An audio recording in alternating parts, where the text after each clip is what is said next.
lungdam na lai siang tho ma te alian som ni lagiat aneu get pan som langa chang to hi chang in numei te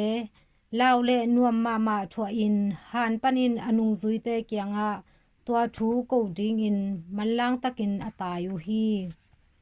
jesuin amau te thakhat in nadon to a no te na chidam ta un chi in a hopi hi to chang in amau te in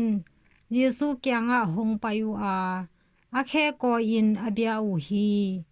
to khit chang in yesuin amau te kyanga law ke un pai un la ka sangam te galilea apai ding in bagen un twalaya ke hong mu ding u hi achi hi tonu me te apai lai tak un han ching te pol khat khopi sunga payu a thupiang khempeu sempilian te kyanga ako u hi sempi te le upat te ki kai khom u a ngai sunna khat agelu hi galgap te sum tampi pia u a zan lai tak kai mut kal un anung zui te hong pai in aluang agusimu hi chi in mi te kyanga bagen un hi thu pilat in atheile no te hongmo saklo na ding in ko te in ama kana lungkim sak ding u a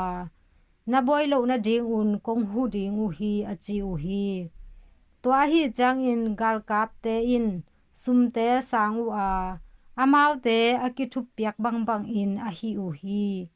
to thu ju mi te laka tu dong in akizel lai hi hin to pa lungdam na lai sang tho hi Kristu to pa o na tunga phannaum ta hen